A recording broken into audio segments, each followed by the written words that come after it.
하나님의 말씀은 로마서 8장 28절에서 29절입니다. 로마서 8장 28절에서 29절 두 절 28절 29절 함께 읽도록 하겠습니다. 읽겠습니다. 우리가 알거니와 하나님을 사랑하는 자 곧 그의 뜻대로 부르심을 입은 자들에게는 모든 것이 협력하여 선을 이루느니라. 하나님이 미리 아신 자들을 또한 그 아들의 형상을 본받게 하기 위하여 미리 정하셨으니 이는 그로 많은 형제 중에서 맏아들이 되게 하려 하심이니라. 아멘. 네. 계속해서 로마서 8장 말씀을 통해서 성숙한 그리스도인의 삶에 대해서 말씀을 살펴보고 있습니다. 지난 주일에는 우리가 연약해져 있을 때, 우리가 심겨워하고 있을 때 하나님께서 특별히 주의 성령께서 우리 안에서 어떻게 우리를 돕고 있는지에 대해서 우리가 말씀을 살펴보았습니다. 오늘 계속해서 말씀을 살펴볼 텐데, 오늘 말씀은 왜 이토록 하나님께서는 우리가 심겨워하고 있을 때 우리에게 오셔서 우리를 도우시는지, 우리의 심겨워하는 삶을 통해서 하나님이 우리에게 바라시는 것이 무엇이는지, 그런 것들을 살펴보려고 합니다.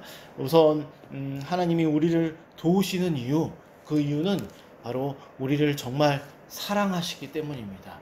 우리를 사랑하시기 때문에 우리가 정말 가장 좋은 것, 가장 선한 것을 얻게 하시기 위해서 우리를 사랑하시고 우리를 돕고 인도하신다라는 것을 여러분들이 분명히 인지하시고, 오늘 말씀을 통해서 그럼 하나님이 우리를 사랑하시기 때문에 우리를 이끌어 가시는 이유가 무엇인가, 그리고 우리의 삶에 어려움을 허용하시는 이유가 무엇인가, 그 이유 등에 대해서 오늘 말씀을 좀 살펴보려고 합니다. 먼저 28절 말씀을 보시기 바랍니다. 28절 말씀을 보면 말씀이 이렇게 시작되는 것을 알 수가 있습니다. 우리가 알거니와 하나님을 사랑하는 자 곧 그의 뜻대로 부르심을 입은 자들에게는 모든 것이 합력하여 선을 이루느니라 라고 되어 있는데, 하나님께서 우리가 심규함에도 불구하고 우리에게 오셔서 우리를 도와주시고 우리를 이끌어 가시며, 또 우리의 삶에 이런 아픈 것들을 허용하시는 이유, 그것은 28절 말미에 있는 것처럼, 후반부에 있는 것처럼 모든 것이 합력하여 선을 이루느니라. 바로 이미 전에도 이 말씀에 대해서 간략하게 여러분들에게 말씀을 전한 적이 있지만, 하나님은 우리의 아픈 것들을 통하여서 그 아픔을 이용하셔서 우리를 연단하신다라는 것입니다. 그 아픔을 통해서 우리의 삶에 선한 것들을 이루어 가신다라는 것이죠. 선한 것들, 좋은 것들을, 우리에게 정말 필요한 것들을 이루어 가신다라는 것입니다. 여기 29절에 보면 그 선한 것들은 무엇이냐, 바로 예수님의 형상을 본받게 하기 위해서, 예수님을 닮아가도록 하기 위해서 우리의 삶에 고난과 역경과 아픔과 스트레스와 여러 가지 질병과 사건과 사고들을 허락하신다라는 것입니다. 그런데 어떤 사람들이 이 아픔을 하나님과 함께 견뎌내며 이 아픔이 선이 되어서 예수님을 닮아갈 수 있는가? 세상에 사는 모든 사람들이 다 이러한 삶을 사는가? 그렇지는 않습니다. 이러한 삶을 살아가는 사람들이 있는데, 그들은 28절에 보면 이렇게 말을 합니다. 첫 번째는 하나님을 사랑하는 자, 그리고 그의 뜻대로 부르심을 입은 사람들, 바로 창세전부터 하나님의 자녀가 될 것이라고 부르심을 받은 자들만이 이 중요한 역사의 현장 속에 설 수 있게 되는데, 물론 이것들은 우리가 이미 다 알고 있습니다. 그런데 오늘 제가 조금 더 집중해서 보고자 하는 것은 무엇이냐면, 바로 하나님을 사랑하는 자들만이 합력하여 선을 이루는 그 역사 가운데 설 수 있다는 것입니다. 하나님을 사랑하는 자들만이 예수 그리스도의 형상을 본받을 수 있다는 것입니다. 그러면 어떤 하나님을 사랑한다라는 말이 무엇인가? 그냥 단순히 저는 하나님을 사랑합니다, 이 말이 아닙니다. 지금 계속해서 강조하지만 문맥의 흐름 속에서 하나님을 사랑하는 자가 어떤 의미인지 살펴볼 필요가 있습니다. 지금 이 말씀은 계속해서 이야기하고 있지만 고난이라는 이야기를 하고 있습니다. 고난이라는 이야기를 하고 있다는 것은 고난 속에서도, 역경 속에서도, 아픔 속에서도, 어려움 속에서도, 그럼에도 불구하고 하나님을 사랑하는 자, 막 넘어져 있고 쓰러져 있고 너무나 힘겹지만 그럼에도 불구하고 하나님을 포기할 수 없는 자, 내가 지금 역경 속에 있지만 그럼에도 하나님이 나를 사랑하신다라는 이 사랑이 흔들리지 아니하는 자. 그러면 이 하나님을 사랑하는 자들을 좀 더 구체적으로 어떠한 증거들이 나타나는가? 그것은 바로 하나님을 사랑한다라는 의미는 무엇이냐면, 하나님을 정말 이 아픔 속에서도 소중하게 여길 수 있고, 더 구체적으로 하나님의 말씀이 정말 소중하고 귀해서 이 어려움 속에서도 하나님을 사랑하기 때문에 이 말씀을 받아들일 수 있는 자, 이 아픔 속에서도 하나님을 사랑하기 때문에 말씀이 너무나 소중하기 때문에 이 말씀대로 살아가려고 하는 자, 그러한 사람들이 바로 하나님을 사랑한다라는 의미입니다. 그냥 단순히 입술로만 하나님을 사랑한다라는 의미가 아니라 실제적으로 하나님을 정말 소중하게 여겨서, 소중하기 때문에 말씀을 소중하게 여기고 그 말씀대로 어떻게든 살아가려고 자원하는 심령으로, 기쁜 마음으로 사랑하기 때문에 행하는 그러한 마음, 그것이 바로 하나님을 사랑하는 자라는 것입니다. 그런 사랑하는 자만이 모든 것이 합력하여 선을 이룬다라는, 이 하나님이 고난 속에 찾아오셔서 이 고난을 통해서 나를 연단하시고 이끌어 가실 때에도 힘들지만, 힘겹지만 그럼에도 하나님을 붙잡고 의지하는 자, 이게 바로 하나님을 사랑한다라는 의미라는 것이죠. 여러분들 삶 속에서 힘겨울 때, 그때 우리가 할 수 있는 일들, 그것은 바로 우리를 사랑하시는 주 예수 그리스도를 바라보고 의지하고 그분께 나아가야 한다라는 것, 이것을 여러분들이 진정으로 믿고 의지하고 그렇게 살아갈 수 있기를 진심으로 여러분들에게 부탁을 드리도록 하겠습니다. 이 18절 말씀은 이렇게 간략하게 살펴보고, 저는 오늘 특별히 29절 말씀을 좀 집중적으로 여러분들에게 말씀을 좀 드리려고 합니다. 29절을 우리 다 함께 읽어보도록 하겠습니다. 29절입니다. 시작. 하나님이 미리 아신 자들을 또한 그 아들의 형상을 본받게 하기 위하여 미리 정하셨으니 이는 그로 많은 형제 중에서 맏아들이 되게 하려 하심이니라. 네, 오늘 제가 중심적으로 중요하게 여겨서 여러분들에게 전하려고 하는 말씀은 무엇이냐면, 바로 예수님을 닮아가는, 예수님의 형상을 본받는, 좀 전에 말씀드렸던 이 예수님의 형상을 본받는다라는 것은 예수님을 닮아간다, 예수님처럼 살아간다. 다른 말로 말해서 거룩한 삶, 요즘 제가 주제를 정해서 전하고 있는 성숙한 삶, 좀 더 신학적으로 교리적으로 말하면 바로 성화라는 의미입니다. 성화. 바로 예수님처럼 살아가는 삶. 사실 성화라는, 이 예수님처럼 살아간다는 이 성화라는 말은 사실 많은 대부분의 그리스도인들이 부담스러워하고 힘겨워하고 어려워하는 말입니다.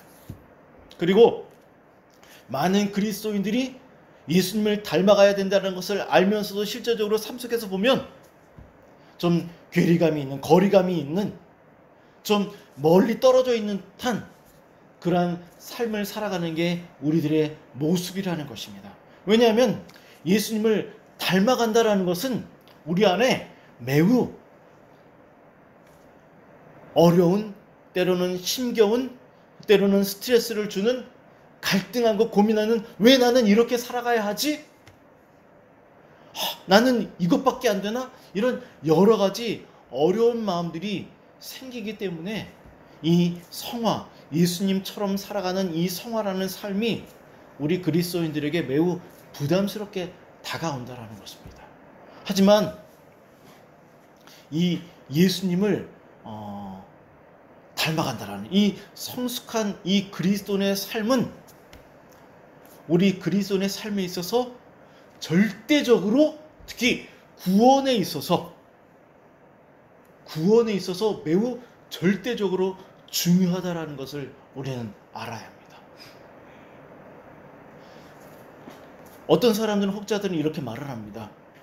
성화, 거룩한 삶, 그것은 어떤 사람들은, 바울과 같은 사람들은 정말 잘 해낼 수 있는 삶이지만 나는 그렇지 못해. 나는 믿음이 없고 연약하고 의지도 약하고, 그리고 예수를 믿은 지 얼마 안 되기 때문에 나는 요 정도밖에 안 돼. 그러니까 할 수 없어.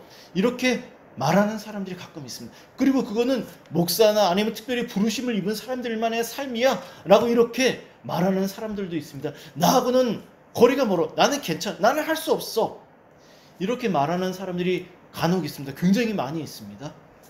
그냥 술 이거 그냥 마셔도 되는 거 아니야? 그냥 담배 펴도 되는 거 아니야? 나는 그냥 이렇게 그냥 내 육체가 원하는 대로 그냥 이렇게 그냥 즐겁게 살아도 되는 거 아니야? 그냥 어쩔 수 없는 거 아니야? 이렇게 말하는 사람들 저는 많이 보았습니다.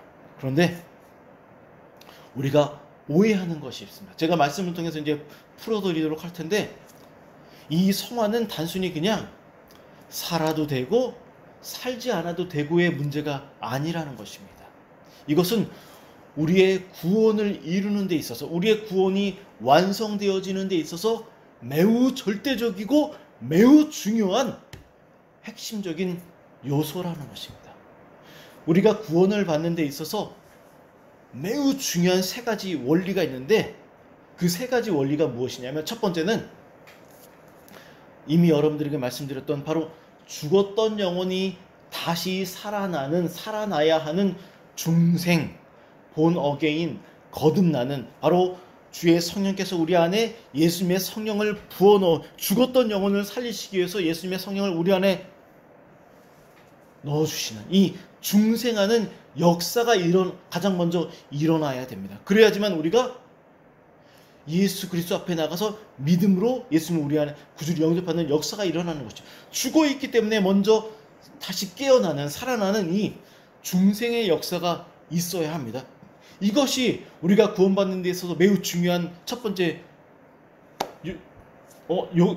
요소이죠. 그러면 이거 하나만으로 가능한가? 아닙니다. 이것 말고 또 무엇이 필요하냐면, 제가 정말 중요하다라고 홈스쿨에 가서도 강조하는 바로 칭의. 너에게서 죄를 발견할 수가 없구나. 너는 내 아들 예수 그리스도만큼이나 참으로 의롭구나. 너는 너무나 의롭구나 라는 이 칭의, 하나님의 이 칭의, 이 선언이 있어야지만 구원을 받을 수가 있습니다. 그런데 이 두 가지로만 가능한가? 그렇지 않습니다. 이제 성경을 통해서 확인해 보겠지만, 구원받는 데 있어서 매우 중요한 세 가지 요소가 있는데, 그 중에 하나가 무엇이냐면 바로 성화라는 겁니다. 성화. 중생, 칭의, 성화. 이 세 가지가 우리의 삶에 증거적으로 나타날 때 비로소 우리가 온전한 구원의 삶을 이룰 수 있다라는 것을, 아니 구원에 이르게 된다라는 것을 우리는 분명히 인식할 필요가 있습니다. 우리 그러면 말씀을 확인해 보도록 하겠습니다. 다 함께 로마서 6장 22절 말씀입니다. 로마서 6장 22절입니다. 다 함께 읽도록 하겠습니다. 시작. 그러나 이제는 너희가 죄로부터 해정되고 하나님께 준비되어 거룩함에 이르는 열매를 맺었으니 그 마지막은 영생이라. 네, 구원을 이루는 데 있어서 거룩한 삶, 성화, 예수님의 형상을 본받는 것이 절대적인가? 절대적일 수 있어? 그래서 이 부분을 너무나 작게, 멀리 생각하는 사람들이 있습니다. 하지만 성경은 뭐라 그러냐면, 오늘 22절에 이렇게 말합니다. 죄로부터 해방되고 중생에 이르고 칭의에 이르는, 이런 이야기를 먼저 하고 있습니다. 그죠? 그런데 이 말씀이 어떻게 이어지는지 보십시오. 해방되고 하나님께 종이 되어 거룩함에 이르는 열매를 맺었으니, 바로 성화를 이야기하고 있습니다. 그죠? 성화를 이야기하고 있어요. 근데 여기서 말씀이 끝나지 않습니다. 자, 열매를 맺었으니 그 마지막은 영생이라. 자, 성화가 지금 무엇으로 이어지고 있습니다? 맺었으니 그 마지막은 영생이라. 영원한 삶, 영생, 천국에 들어가는 삶, 이것이 영원한 삶, 영생입니다. 자, 성경은 지금 거듭남과 성화와 영생을 하나로 지금 보고 있죠. 연결시켜서 보고 있습니다. 말씀이 이어지고 있는 것을 우리가 분명히 확인할 수가 있다라는 것입니다. 자, 분명히 이 말씀이 여러분들의 마음 안에 깊이 다가왔으면 좋겠습니다. 죄로부터 해방되고 거룩한 삶의 열매를 맺게 되고 성화적인 삶을 이어지고 그 삶이 영생으로 이어지는 그 삶이 되어질 때만이 이 삶의 열매가 드러나는 자만이 영생에 이룰 수 있다라는 이 성경 말씀의 분명한 증거를 우리는 오늘 확인할 필요가 있다라는 것입니다. 거룩한 삶 없이는 구원이 없다라는, 영원한 영생의 삶이 없다라는 매우 중요한 말씀이라는 것을 오늘 우리는 분명히 인식할 필요가 있다라는 것입니다. 따라서 예수님을 닮아가는 거룩한 삶은 결코 멀리해서는 안 된다라는 것입니다. 우리의 관심 밖에 두고 나는 아직 멀었어 하면 안 된다는 것입니다. 끊임없이 고민해야 되고 갈등해야 되고 때로는 이 삶 때문에 괴로워할 필요가 있다는 것입니다. 다시 말씀드리지만 거룩한 삶에 대한 문제는 신앙생활을 열심히 하고 잘하려고 하는 사람들만의 문제가 아니라는 것입니다. 여러분들이 그리고 우리가 그리스도인이라면 반드시 날마다 이 문제 앞에 서야 하고 고민해야 되고 끊임없이 하나님 앞에서 어떻게 살아가야 되는지 기도해야 한다는 것입니다. 일전에 저는 성령 하나님께서 우리의 마음 안에 거하신다라는 말씀을 드렸습니다. 우리의 마음 안에 거하시기 위해서 우리의 마음을 성령 하나님의 집, 거처로 삼으시고 성전을 삼으시고 그래서 우리의 마음 안에 거하신다라는 말씀을 계속해서 드렸습니다. 성령 하나님께서 우리의 마음 안에 거하시는 이유와 목적이 무엇입니까? 그것은 바로 우리의 삶을 변화시키시기 위해서 우리의 마음 안에 거하시는 것입니다. 우리의 마음 안에서 계속해서 역사하셔서 하나님이 기뻐하시는 삶을 살아가게 하기 위해서 우리의 마음 안에 계시는 것이고 성령 하나님께서 우리의 마음 안에 계셔서 계속해서 우리 안에 새로운 역사를 일어나도록 우리를 막 충동하시고 이끌어가시고 깨닫게 하시고 자각하게 하시고 순종하게 하시는 그 성령 하나님의 그 역사가 무엇이냐면 바로 성화라는 것입니다. 우리를 성화시키시기 위해서 성령 하나님께서 우리의 마음 안에 거하시는 이유가 바로 여기에 있다라는 것입니다. 우리의 마음 안에 정말 하나님의 뜻을 날마다 심으시는 것입니다. 날마다 심으시고 물을 주시는 이 구체적인 삶의 방식, 그것이 바로 성화인데 성령 하나님께서 우리의 마음 안에 하나님의 뜻을 심으시는 이 구체적인 역사는 또한 무엇이냐면 바로 하나님의 말씀을 기억나게 하시는 것. 이것이 바로 성령 하나님께서 우리의 마음 안에 하나님의 뜻을 심으시는 것입니다. 여러분들 살다가 보면 가끔 하나님의 말씀이 기억날 때가 있죠. 그리고 내가 말씀을 묵상해야 되지. 그리고 어느 날 갑자기 깊이 다가올 때가 있습니다. 그것은 바로 성령 하나님께서 우리의 마음 안에서 하나님의 말씀을 심으시는 역사를 하시기 때문에, 성화를 위해서 하나님께 성령 안에서 일하시기 때문에 우리의 마음 안에, 우리의 생각 속에 하나님의 말씀이 기억나는 것입니다. 말씀이 기억나게 하셔서 그 말씀대로 따라가게 하시고 순종하게 하시고 살아가게 하시는 것, 이것이 바로 성령 하나님께서 우리의 마음 안에서 성화를 이루기 위해서 일하시는 것. 그것이 그래서 우리의 마음속에 생각 속에 말씀이 기억난다라는 것입니다. 이렇게 육체적으로 살고 싶을 때 우리 안에 고민하게 하시는 이유, 성령 하나님께서 말씀을 기억나게 하시기 때문에 그렇다라는 것입니다.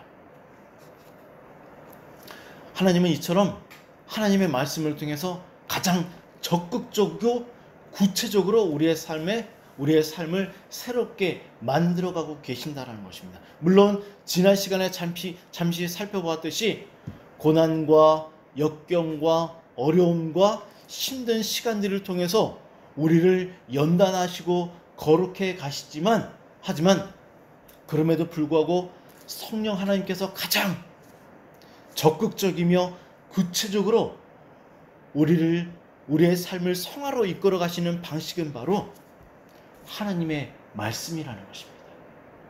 하나님의 우리에게 허락해 주신 수많은 은혜의 방편들 중에서 가장 중요하고 절대적인 방식 하나를 꼽으라고 한다면, 아니 2개를 꼽으라고 한다면 그것은 바로 말씀과 기도라는 것을 여러분들 다시 한번 더 기억하시면서 말씀을 묵상하시고 의지하시며 붙들고 기도하십시오. 그러면 하나님이 정말 놀랍게 살아갈 힘을 우리에게 주신다라는 것을 여러분들이 믿을 수 있었으면, 받아들일 수 있었으면 좋겠습니다. 성령 하나님이 우리의 마음 안에서 역사하셔서 우리를 새롭게 하시는 것이 성화이기 때문에 예수님을 닮아가는 성화는 성령 하나님이 우리의 마음 안에서 역사하시는, 그리고 그 역사 앞에 순종할 때 우리가 예수님을 닮아갈 수 있다라는 것을 여러분들이 분명히 깨닫고, 그리고 성령 하나님 우리 안에 계속해서 깨닫게 하시는 그러한 깨달음이 우리가 예수님을 닮아가는 매우 명확한 증거라는 것을 여러분들이 깨닫고, 그런 계속해서 깨닫고 기억나고 고민하고 갈등하고 내적으로 우리가 몇 주 전에 살펴봤던 겉사람과 속사람이 충돌하는 이러한 일들이 안타깝지만 빈번하게 일어나야 됩니다. 이런 마음들이 내 마음속에서 정말 너무나 뜨문뜨문 어쩌다가 일어나면 안 된다는 것입니다. 이러한 일들이 끊임없이 우리 안에 일어나는 것, 이것이 바로 내가 예수님을 닮아가고 성령 하나님께서 내 안에서 역사하신다는 명확한 증거라는 것을 여러분들이 깨닫고, 그때마다 우리는 더욱더 힘겨울 때마다 더욱더 예수님 앞에 나아가 예수님을 의지해야 된다는 것을 여러분들 분명히 인지하시기를 다시 한 번 더 부탁을 드립니다. 이처럼 구원은 절대적으로 하나님의 역사, 하나님의 일, 하나님이 우리 안에서 이루어 가신다라는 것. 성화는 단지 그냥 해도 되고 안 해도 되고가 아니라 우리가 구원을 이루기 위해서는, 완전한 구원을 이루기 위해서는 반드시 있어야 한다라는 것이고, 그리고 또한 오늘 로마서 8장을 통해서도 하나님께서 우리를 창세전부터 부르시고 구원하신 이유, 우리를 구원하신 가장 중요한 이유, 바로 예수님을 닮아가게 하신다라는 것을 우리는 깨달을 수 있어야 한다라는 거죠.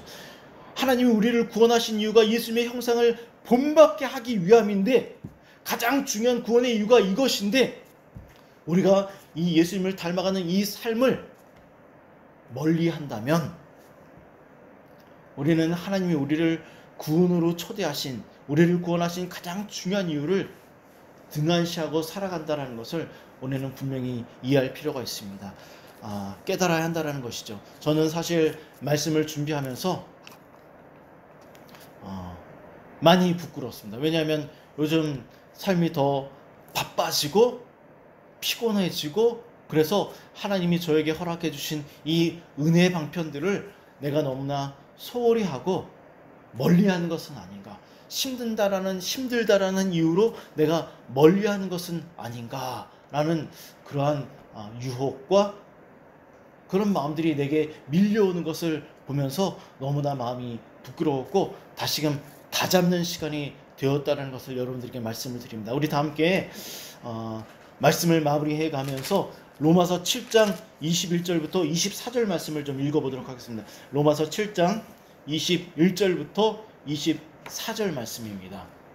이 성화를 이루어가는 거룩한 삶이 얼마나 힘겨운 삶인지 정말 이 성화를 누구보다도 거룩하게 이루어갔던 사도 바울이 고백하는 이 말씀을 좀 읽어가면서 우리가 위로를 받을 수 있었으면 좋겠습니다. 7장 21절부터 24절 읽겠습니다. 시작.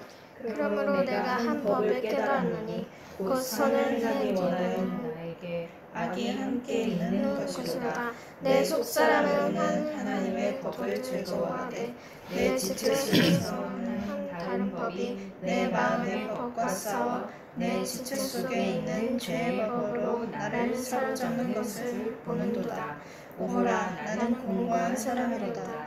내 사망의 몸에서 누가 나를 건져내랴. 네, 사도 바울도 이렇게 말을 합니다. 내 안에 두 명의 사람이 있다. 하나는 마음껏 살고 싶은 육체적인 사람이 있고, 하나는 예수님의 형상을 본받게 하기 위해서 성령 하나님께서 끊임없이 내 안에서 일하는 이 두 사람이 내 안에 있다. 그래서 나는 너무나 힘겹다.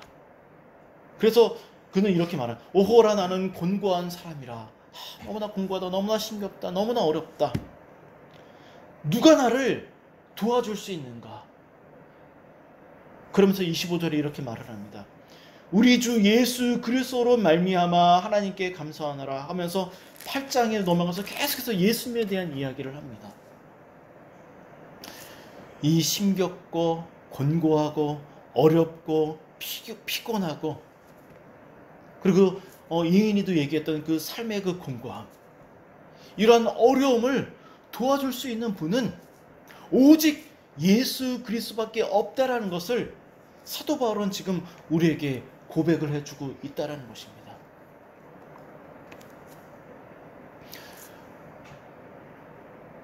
거룩하게 살려고 하는 마음이 없다면 우리 안에 갈등도 없습니다. 괴로움도 없습니다. 따라서 만약 여러분들이 괴롭다면, 힘겹다면, 내가 꼭 이런 삶을 살아야 해? 라는 이런 고민이 든다면 여러분들은 지금 너무나 잘 살고 있다는 것입니다. 사도 바울이 지금 난 너무나 괴로워, 너무나 곤고해 라고 이렇게 고백하는 이유는 무엇이냐면, 이 삶이 힘들지만 그럼에도 포기할 수 없어서 살아가고 있기 때문에 고민하고 있다는 것이죠. 고민하는 사람만이, 갈등하는 사람만이, 부딪히고 있는 사람만이 공고해라고 말할 수 있다는 것입니다. 따라서 여러분들이 지금 그리스도인을 살기 때문에 힘들다면 여러분들은 지금 너무나 잘 살고 있다는 것입니다.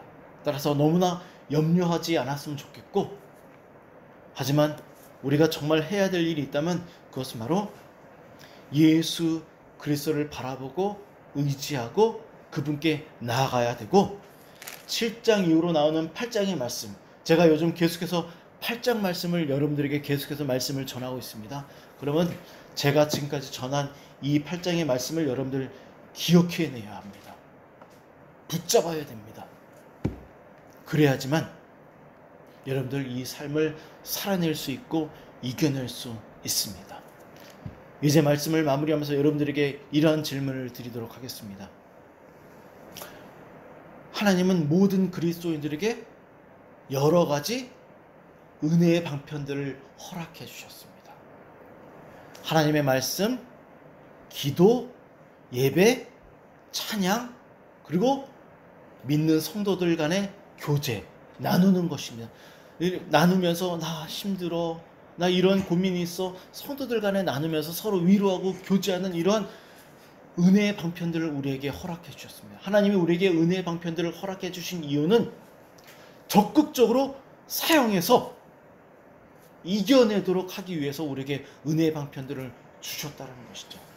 여러분들, 은혜의 방편들을 정말 적극적으로 사용하고 계십니까? 사용하셔야만 됩니다. 그래야지만 이 삶을 살아낼 수 있고 마음에 평화가 올 수 있다는 것을 여러분들 믿으시고, 이번 한 주간 여러분들 하나님이 여러분들에게 허락해 주신 이 은혜의 방편들을 적극적으로 사용하셔서 예수님의 형상을 좀 더 본받을 수 있는 여러분들 되기를 주님의 이름으로 축원합니다. 함께 기도하도록 하겠습니다.